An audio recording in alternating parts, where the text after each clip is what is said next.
이번 시간에는 몸속 독소가 쌓이게 하는 스트레스는 만병의 근원이라는 제목으로 말씀을 전합니다. 오늘 인간이 당하는 치명적인 병, 즉 각종 암, 뇌졸중, 심근경색, 여러가지 소화기관의 병들이 스트레스로 몸속에 독소가 쌓여서 생기는 것이라고 의사들은 말합니다. 사람들이 제일 무섭게 생각하는 치매도 스트레스로 생기는 것입니다. 스트레스가 몸속에 독소를 만들어낸다는 것입니다. 우리들이 앓는 병의 70% 이상이 스트레스로 말미암아 생긴다고 합니다. 그런데 우리는 성경을 읽어보면 스트레스에 걸려 암 등 다양한 병에 걸려 죽은 사람을 한 사람도 볼 수가 없습니다. 희한하게 성경의 족보를 읽어보면 다 운명대로 사라졌습니다. 스트레스라는 말은 한 물체에 가해지는 압력이나 물리적 힘을 가리키는 의미로 원래 물리학에서 처음 사용되었습니다. 우리나라 한 연구에 의하면 내과에 입원 환자의 약 71%가 스트레스로 인해 발병하거나 악화되는 질병을 가지고 있다고 말합니다. 스트레스는 신경 내분비의 변화를 일으키고 자율신경계 이상, 면역력 저하 등의 문제를 일으켜 대부분 나쁜 질환에 영향을 미친다고 합니다. 스트레스가 계속 쌓이면 사람들은 우선 피로감이나 불면증이나 수면 과다, 식욕 저하 등 두통, 가슴 답답함 등의 신체 증상을 나타냅니다. 또한 불안, 우울, 짜증, 집중력 저하, 의욕 저하 같은 정신적인 증상들이 나타나 이러한 현상이 심해지면 사회생활에 적지 않은 지장을 받게 되는 것입니다. 건강에도 영향을 문제가 일어나는 것입니다. 이처럼 오늘날 인간이 당하는 치명적인 병들은 거의 대부분이 스트레스에 의한 것입니다. 분명히 스트레스는 무섭습니다. 암흑의 여집사님의 경우입니다. 이분이 분당 암흑의 교회에서 믿음 생활을 아주 열심히 했습니다. 교회 여러 성도들이 보아도 아주 인정할 만큼 열심을 내는 집사였습니다. 그래서 여러 성도들이 보이는 열심을 보고 매년 11월 달에 있는 교회 일꾼 선교에서 여전도 회장으로 당선이 되었습니다. 이분이 이때부터 거의 교회에서 살다시피 하면서 화장실 청소다, 현관 청소다, 봉사를 열심히 했습니다. 담임 목사님이 계실 때는 더욱 열심히 했습니다. 이렇게 열심을 다한 것은 내심 담임 목사님이 자신의 열심을 알아보고 칭찬을 받으려는 생각이었습니다. 그런데 1월이 가고 2월이 지나도 담임 목사님이 칭찬을 하시지 않는 것입니다.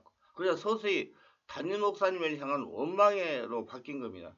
돌아다니면서 담임 목사님이 인정이 없다고 입방아를 찍기 시작한 것입니다. 그런 어느 3월 어느 날 밤 자고 일어났는데 허리가 돌아가 버린 겁니다. 졸지 장애인이 된 것입니다. 제대로 걷지도 못하게 된 것입니다. 그래서 전라북도 저 삼리까지 가서 용하다는 장로님에게 허리를 치유하려고 했습니다. 근데 치유가 되지 않았습니다. 그러다가 소문을 듣고 우리 충만한 게 왔습니다. 말씀을 전하고 기도 시간에 안수를 하니까 이분이 아주 서럽게 우는 것입니다. 그래서 성령님, 이분이 왜 이렇게 서럽게 웁니까? 그랬더니 성령께서 어려서 인정받지 못한 서름이다 감동하시는 겁니다. 제가 앞으로 불러내어 틀어진 골반을 맞추는 사역을 했습니다. 그러자 같이 온 권사님이 저의 귀에다가 대고 목사님 하나님께서 치셨습니다. 하나님께서 고쳐주시지 않을 겁니다. 제가 왜요? 그러자 이렇게 말하는 겁니다. 담임 목사님이 인정이 없다고 입방아를 끼고 다니다가 너무 심하니까 하나님께서 치신 것입니다. 알았습니다 하고 계속 안수를 했습니다. 그러자 골반이 서서히 정위치로 돌아오고 정상으로 회복이 되었습니다. 이분이 골반이 틀어진 것은 담임 목사님이 인정 없다고 입방아를 치고 다녀서가 아니고 어려서 인정을 받은 서름이 있어서 여전도당에 되어 담임 목사님에게 인정을 받아보려고 열심을 냈으나 인정을 해주지 않아가지고 자신의 잠재의식이라는 상처가 스트레스가 지나치다가 보니까 슬슬 넘쳐나서 독소가 쌓이다 보니까 디스크에 쌓여있던 아드레날린이 지나치게 분비돼 독소가 생긴 겁니다. 잠재의식이 현대의식에 영향을 끼친 전형적인 사례입니다. 이분이 평소에 성령으로 충만한 믿음 생활을 하여 잠재의식의 상처를 정화시키고 배출하고 치유했어야 되는데 관념적인 믿음 생활을 한 것입니다.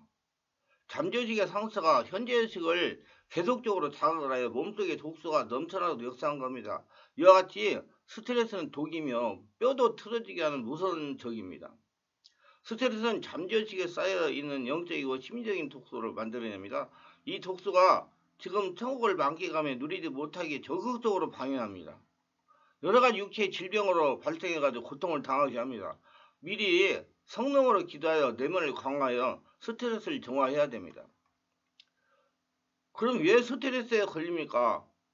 그냥 살면 되었지 왜 스트레스가 걸려요? 우리가 살면서 여러가지 어려운 시련과 환난과 고통을 당합니다. 거기에 과도한 두려워하고 낙심할 때 그것이 우리가 스트레스가 됩니다. 스트레스가 해소되지 못하고 잠재의식에 쌓이니까 독소가 되는 것입니다. 그러므로 예수님을 잘 믿고 성령으로 기도를 많이 하는 사람은 상당히 스트레스를 견딜 수가 있습니다. 그러나 시장이 없고 하나님을 의지하지 아니하면 인간의 힘으로 받침의 힘이 약해서 무게가 누르고 찌푸러지고 마는 것입니다. 어떤 충격적인 문제가 다가오면 그 심각성이 너무 크기 때문에 자기도 감당하지 못합니다. 자기도 도저히 그 어려운 염려, 근심, 불안, 초조, 두려움, 절망을 감당하지 못하니 그로 말미암아 쓰러지는 것입니다. 몸속에 독소가 되어 뇌에 걸리고 심장마비가 걸리고 이에 병이 생기고 불안, 신경증이 걸리고 밤을 잠에 깊이 자지 못하고 쓰러지고 마는 것입니다. 우리 엘리야를 생각해 보시기 바랍니다. 엘리야는 구약시대 최고의 선지자였던 것입니다. 하나님의 불씨를 태워서 죽지 않고 하늘에 데려갈 정도의 위대한 인물이었습니다. 그런 엘리야도 문제의 심각성에 압도당할 때 좌절하고 절망하고 스트레스에 걸려서 죽기를 원했습니다. 엘리야가 보통 사람 같았으면 자살을 했을 겁니다. 엘리야는 바알의 선지자 450명 그들과 경쟁을 했습니다. 영적 선정을 했어요. 영적 재개를 했습니다. 바알의 선자들이 이스라엘 백성들에게 바알을 신봉하게 함으로 하나님을 배배 안 하고 반역함으로 하나님께서 진노하사 3년 6개월 동안 비가 오지 않게 했습니다. 그래서 이스라엘은 완전히 감옥으로 불탈 정도인 겁니다. 그래서 바알이 왕성할 때 하나님 종 엘리야가 그 바알 선자들 모두 한 곳에 모여가지고 정말 여호와가 참 하나님인지 바알이 참신인지 서로 경쟁을 했습니다. 아합이 엘리야가 행한 모든 일과 그가 어떻게 모든 선지자를 칼로 죽였는지를 이새벽에 말하니 열왕기상 19장 1절 엘리야의 재단에 하나님의 보리로 응답한 일들과 백성들이 바알을 보고 하나님만 섬기기로 작정한 일과 백성들이 힘을 합쳐 도움으로 450명의 바알 선지자를 다 죽인 사실과 그 결과를 엘리야가 기도하니까 하나님을 갈면서 하나님의 응답해서 비를 주셨다는 이야기를 자기 아내 이세벨에게 가서 낱낱이 고해 성사 얘기를 다 하니까 이세벨이 분노 막심해가지고 내일 이맘때 내가 되기 전에 이 엘리야를 죽이겠다. 살아서 못 나간다. 이런 위대한 일을 한 엘리야가 마음을 놓고 있을 때 이세벨의 협박과 공갈을 들으니까 그는 무너졌습니다. 그러므로 자신할 사람이 아무도 없어요. 마음의 긴장을 놓고 있을 때 갑자기 굉장한 협박과 공갈을 당하니까 엘리야가 그 협박과 공갈을 견디지 못하고 일어나서 도망을 치고 거기에서 종을 두고 하루길을 걸어서 더 깊은 광야로 들어가서 로뎀나무 밑에서 앉아서 죽기를 원했습니다. 이세벨이 사신을 엘리야가 보내어 이르되 내가 내일 이맘때에는 반드시 너의 생명을 저 사람 중에 한 사람과 생명을 갖게 하리라. 그렇게 하지 않으면 신들이 내게 벌 벌을 내림이 마땅하리라 한지라. 열왕기상 19장 2절 이 말을 엘리야가 듣고 무서워서 두려워했습니다. 두려움과 무서움은 우리 마음속에 굉장한 스트레스와 독소가 되는 것입니다. 이와 같이 위대한 사람도 심한 스트레스를 당하니까 독소로 변해가지고 죽기를 원했습니다. 그런데 우리같이 평범한 사람이 스트레스를 당하면 살 희망이 다 없어지고 자살하려고 하는 사람들이 생기는 것은 당연한 것입니다. 오늘날 인생이 경험하기 가장 참기 어려운 것이 스트레스인 것입니다. 스트레스는 만병의 근원입니다. 스트레스는 우리에게 모든 희망과 용기를 다 빼앗아가고 마는 겁니다. 좌절하고 절망하게 만드는 것입니다. 육신적인 무리는 견딜 수 있어도 정신적인 무리는 견뎌내지 못합니다. 사람들은 자신에게 어떤 문제가 발생하면 그 문제의 심각성에 압도당하고 좌절합니다. 이로 인해 사람들은 스트레스에 걸려 육체적, 정신적, 영적인 고통을 당하게 됩니다. 이런 스트레스가 지속되면 사람들은 자신의 생명조차 끊어버리는 큰 위기를 맞게 되는 것입니다. 스트레스가 지속되면 몸속에 독소가 되어가지고 사리분별이 혼동이 되기 때문입니다. 엘리야의 스트레스는 어떻게 회복했냐? 엘리야는 잠시 동안 방심했습니다. 이제 바알 선지자들과 싸워 이기고 그들을 다 450명을 잡아서 죽이고 비가 오지 않는 이스라엘 기도해서 비가 오게 했으니 이는 안심하고 이스라엘 백성들을 주께로 이끌어갈 수 있다고 생각했습니다. 자기 혼자라고 생각했습니다. 그것이 방심이었습니다. 방심하고 있을 때 스트레스가 기습을 하고 들어와서 독소를 만들어 그럼 완전히 자신을 잃어버리고 말았던 겁니다. 그래서 위대한 선지자가 아무도 만나지 않냐고 광야로 도망을 쳐서 노뎀나무 아래 밑에서 들어놓아서 죽기를 원했습니다. 요새 말하면 자살하기를 원했습니다. 주님 이만하면 됐으니 나 생명 거둬서 데리고 가서서 열왕기상 19장 5절로 7절에 노뎀나무 아래 누워 자더니 천사가 그를 어루만지며 그에게 이르되 일어나 먹으라 하던지라 본서 머리맡에 숯불에 구운 떡과 한 병의 물이 있더라. 이에 먹고 마시고 다시 누웠더니 여호와의 천사가 또다시 와서 어루만지며 이르되 일어나 먹어라. 내가 갈 길을 가지 못할까 하노라 하는지라. 광야에서 아무도 만나지 않고 잠만 자고 깨어 먹고 마시고 했습니다. 근데 여기에 보면 천사가 와서 어루만져 주셨다. 안수해 주셨다는 겁니다. 안수로 소진한 영역을 회복시켜 주셨다는 겁니다. 그것이 참 중요한 겁니다. 지금 스트레스를 당해서 고통당하는 사람도 꾸짖고 욕해서 아무 소용없습니다. 될 대로 들어가는 사람에게 꾸짖어봐서 아무 소용없어요. 그리고 또 그 사람이 움직이지를 못하는 거예요. 할 수가 없어요. 기도를 못해요. 하려고 해도 못합니다. 그래서 그 사람한테 어떻게 해야 되냐? 위로해주고 격려해주고 안수해 주는 것입니다. 천사가 와서 엘리야를 안수해 줬습니다. 안수하여 소진된 영역을 충전했다는 겁니다. 사람이 스트레스 걸리면 자기 힘으로 스스로 일어날 수가 없는 겁니다. 그리고 스트레스로 몸속에 독소가 쌓였을 때 성경에 보니까 안수받고 먹고 자라는 것입니다. 다른 것을 하지 말고 안수받고 먹고 자고 또 일어나거든 또 안수받고 먹고 자고 앞으로 스트레스로 독소가 쌓인 사람에게 금식하고 철학으로 하지 말아야 됩니다. 그건 더 몸속에 독소가 나타납니다. 진짜 기름 속에다 불을 넣는 거예요. 불타는 데다 기름을 던지는 겁니다. 스트레스 몸에 독소가 쌓이거든 집이나 교회에 데려와서 아주 포근한 잠자리를 만들어 자기하고 맛있는 음식을 만들어 먹고 또 자기하고 안수하여 주고 그렇게 하면 스트레스 회복될 수가 있습니다. 고린도서 1장 4절에 보면 우리의 모든 환난 중에서 우리를 위로하사 위로하여금 하나님께 받은 위로로서 모든 환난 중에 있는 자들을 능히 위로하게 하시는 이시로다. 위로 광야의 위로하기 굉장히 중요하지 않습니까? 위로해 주었다. 굉장히 필요하지 않습니까? 우리가 환난을 당할 때 주님이 와서 위로해 주십니다. 쓰다듬어 주시고 안수해 주십니다. 주님이 하나님의 사람을 보내가지고 안수해주고 쓰다듬어 준다는 얘기예요. 우리 예수 믿는 사람에게는 하나님이 위로자 보혜사 성령이 우리 속에 와 계신 것입니다. 우리가 굉장히 괴로울 때는 성령이 우리를 위해서 위로의 역사를 베풀어 주시는 것입니다. 그래서 우리가 고난을 이길 수 있는 힘을 성령을 통해서 많이 얻을 수가 있는 것입니다. 그 다음 스트레스와 독소를 배출하는 운동을 하는 겁니다. 운동 중에서 걷는 운동이 제일 좋습니다. 마음으로 기도하면서 걷는 거예요. 스트레스와 몸속의 독소 배출이 제일 좋은 방법이 조깅인 겁니다. 하나님은 엘리야 보고 불세바에서 호렙산까지 걸어가라고 했습니다. 350km에서 400km 정도 됩니다. 그 길을 걸어가라, 조깅하라, 뛰든지 그냥 걸어가든지 좌우지간 다리로서 걸어가라는 겁니다. 운동 중에 제일 좋은 운동이 마음으로 기도하며 걸어가는 것입니다.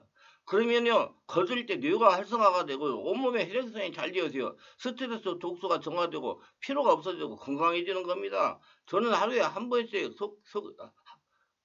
아침 먹고 1시간 정도 점심 먹고 한 1시간 정도 속보로 걷습니다. 마음으로 기도하면서 속보로 걷는 건 참 좋습니다. 열왕기상 19장 8절은 이에 일어나 먹고 마시고 그 음식물의 힘을 의지하여 40주 40일을 가서 하나님의 산 호렙에 이르니라. 40주 40일을 한 달 열흘 걷고 가니까 스트레스 독소가 다 날아가 버렸습니다. 한 달 열흘만 걸으면 문제가 해결이 되는 겁니다. 걸으면서 마음의 짐이 사라지고 즐거워지니까 양양이 돼서 영적으로 육신적으로 병이 다 없어지고 마는 겁니다. 산책이나 운동을 하는 것은 건강에 매우 좋습니다. 걸으면 뇌가 활성화가 됩니다. 충격을 받은 뇌의 충격이 피가 잘 돌아가지고 우리가 걸으면 뇌세포가 활성화되고 혈액순환이 잘 되고 건강이 좋아진다고 그럽니다. 이건 의료적으로 다 증명이 된 사실입니다. 많은 사람들이 이러한 걷기나 조깅으로 체력을 유지하고 건강을 지켜왔습니다. 그 어른들이 나중에 우리도 마찬가지지만 치매가 굉장히 무서운 병이잖아요. 치매도 자꾸 걷는 거 산책을 많이 하시면 치매가 자꾸 멀리 간다고 그래요. 여러분 자주 많이 걸으시고 스트레스를 몸에 쌓이지 말게 하시길 바랍니다. 스트레스는 만병의 근원이에요. 여러분 스트레스가 쌓여가지고 몸에 문제가 생기면 여러분 영적인 생활 제대로 할 수 있습니까? 안 됩니다. 아무것도 안 돼요. 저는 한 주에 6일 동안 1시간 이상 걷습니다. 이렇게 하지 않으면 체력을 유지하지 못하고 설교하고 안수하여 스트레스 독소가 쌓인 목회자와 성도를 치유할 수가 없는 겁니다. 제가 건강해야지 여러분들도 치유할 수. 건강하니까 지금 말씀도 지금 설교해가지고 지금 동영상을 찍고 있는 겁니다. 밥도 잘 먹고 보약도 가끔 먹고 많이 걸으면 우리가 건강을 유지할 수가 있는 것입니다. 그 옛날 어르신들 목사님들이 말씀하신 신구약만 보면 건강 다 있어 아니에요. 목은 육은 보충을 해야 되는 겁니다. 이처럼 산책이나 조깅을 하는 것은 심신의 피로를 풀고 마음을 상쾌하게 하여 스트레스와 몸속의 독소를 배출할 수 있는 좋은 방법이 되는 것입니다. 그래서 하나님 산 호렙에 가서 굴 속에 들어가서 엘리야는 영적으로 완전히 회복했습니다. 영적으로 신앙이 떨어지고 성령 충만을 잃어버린 그가 호렙산 바위굴뚝에 들어가서 하나님과 대면하여 대화할 수가 있게 되고 세미한 음성을 듣게 되고 마음이 뜨거워지고 사명을 새롭게 받아서 그 사명을 다하고 하나님의 하늘로 데리고 올라간 것입니다. 우리가 스트레스 독소를 배출하는 최고의 방법은 성령으로 기도하는 것입니다. 신령한 은혜를 회복하는 거예요. 담임 목사님께 안수받아 성령 충만을 받는 것입니다. 먹고 사고 그 다음에는 조깅을 하고 걷고 그 다음에는 성령치유센터에 들어가서 기도도 하고 성령 충만도 받고 하나님의 세면 음성을 들으면 스트레스 독소는 배출되어 건강이 회복될 수가 있는 것입니다. 하나님의 음성이 마음에 들려올 정도로 하나님의 은혜를 받으면 스트레스가 거기에 붙어있을 수 없는 겁니다. 엘리야는 하나님의 음성을 듣고 하나님의 소명을 마지막 받아서 그 소명을 실천하고 난 다음에 하나님이 엘리야를 회오리 바람을 통해서 하늘로 데리고 올라가 버렸습니다. 여러분 이런 은혜가 있으시길 바랍니다. 유익이 되면 구독, 좋아요, 알림 설정, 공유를 부탁합니다. 감사합니다.